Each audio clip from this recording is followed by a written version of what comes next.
y'all, it's Maddie from the Itty Bitty Homestead Committee. Today I don't have the best of ones for you, but it's very informational, very educational. With that being said, I have quite a few graphic photos that will be coming up later in this video. So if you're not into that, you don't want to see that, it might be the time to click away. And, thank you so much for checking out this video, but sometimes we just don't have the best of news. So if you watch me on TikTok, you'll know that we had another very rough labor with Stormie. And because of what happened, we went ahead and we culled her. She is no longer in the breeding program. She does not have any living kits, which is a good thing because of what we found in the necropsy that we did on her when we butchered her out. And I just kind of wanted to go over those results with you and sit down and show you some of the things that we found, because there was a lot wrong with Stormie, unfortunately, and it's the kind of things that we don't want in our breeding program. So let's go ahead and hop into the results of the necropsy. So for a little background on Stormie, she is about a year and a half old. We got her when she was 6 months from a breeder in order to boost our genetic diversity in our Silver Fox program. Now, we tried to get her pregnant on multiple occasions, and it took 3 months for her to catch. And when she finally did catch for the first time, she had a placental abruption with those kits, and we lost all of them. And then she also got a really nasty tear.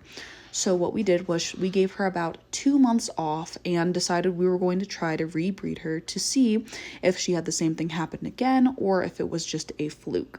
So after that first really hard labor and that tear and her losing her kits, we did give her a very long break. We gave her a couple of months, and then she caught again right away with our buck Barbosa. The problem is again, she started showing the same signs that she did last time. She didn't go into labor until about 5 days after her due date, which is unusual for our herd. Normally they go into labor on or 1 or 2 days after their due date. And she was very stressed. She was looking behind herself. She was heavily breathing, and nothing was seeming to happen. And this was the exact same thing that happened last time. And I let her labor on. I gave her some red raspberry leaf tea. I gave her some Tums, and we kind of just waited to see what happened. And then she started bleeding. So I went in for my normal feed at 7:30 that night, and I realized that Stormie had a lot of blood at the bottom of her cage, more than is what is normal for a rabbit when they're giving birth. So immediately seeing the amount of blood we did, that you only see 2 spots in the photo. There's actually 5 or 6 off to the side. There's a lot of blood when it comes to birthing of kits. So I called up my friend who is a vet who specializes in rabbits and talked to her about what was going on, and we immediately went into shock protocol. We grabbed her cage and we put it in a dark, cool room. At the moment it was the butcher barn, because the butcher barn is the quietest, coolest place on the property.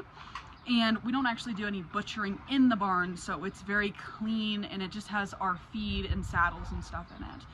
And of course the rabbits we're going to butcher out later. So with the few amount of rabbits that are in there and the amount of supplies that are in there, it's very safe for a rabbit.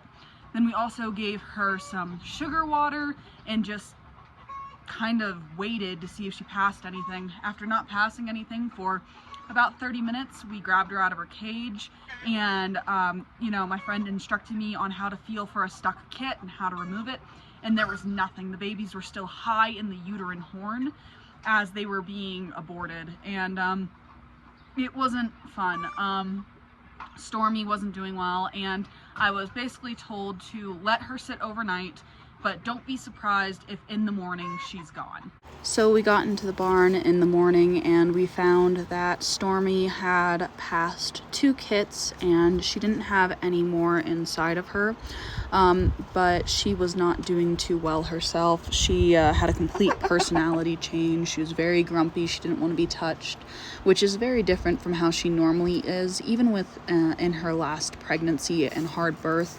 After she had lost her kits, she very much so wanted to be held and pet and everything. So I knew this time that it was much worse and that something was very wrong. So we went ahead and we made the decision to cull Stormie. So now is the section that we go over the necropsy results. We did butcher Stormie out, but while we were there, we went ahead and took a look at her organs to kind of get an idea of what was going on with her.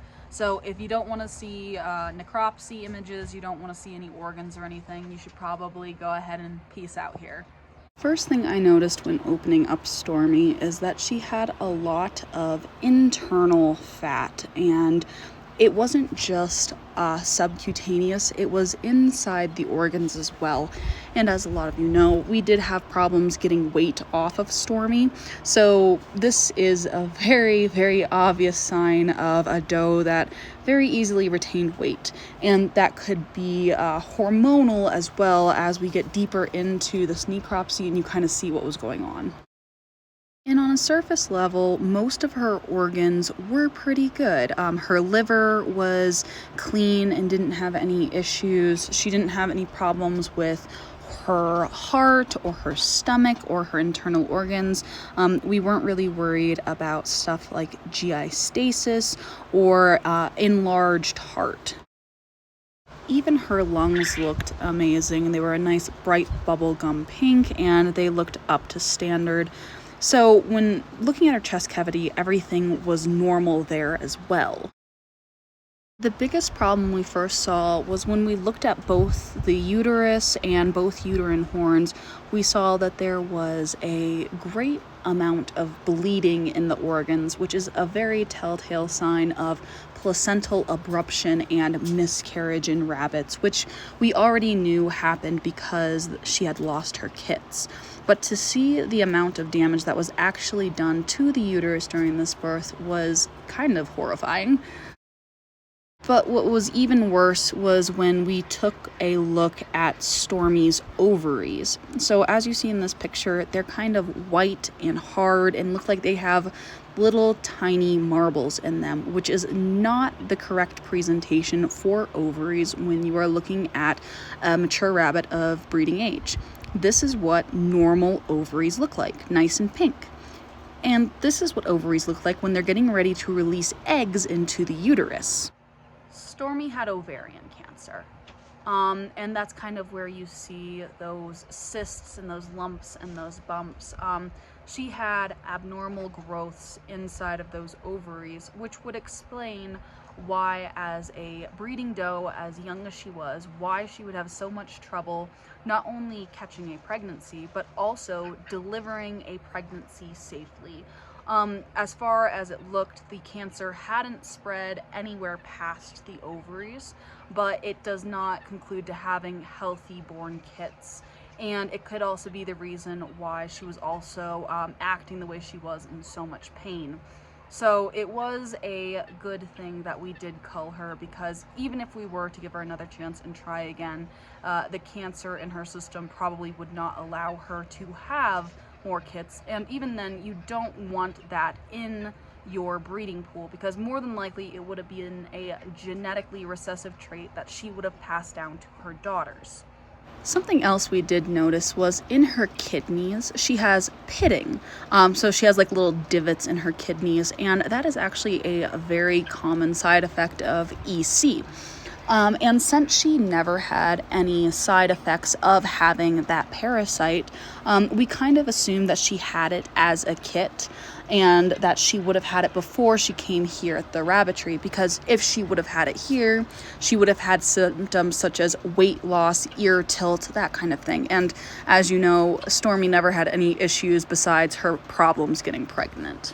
We no longer have Stormie here in the rabbitry, and that is really upsetting just from a standpoint of she was a really sweet, nice doe, and she was also a completely different bloodline from the rest of my silver foxes here in the barn, and she also was my only blue. Now I do have blue carriers in the barn, they just aren't blue themselves, so maybe it'll pop up again, maybe it won't. Overall, I'm very upset and I'm severely disappointed with what happened to Stormie, but unfortunately this is a part of raising rabbits, and sometimes you do run into these problems.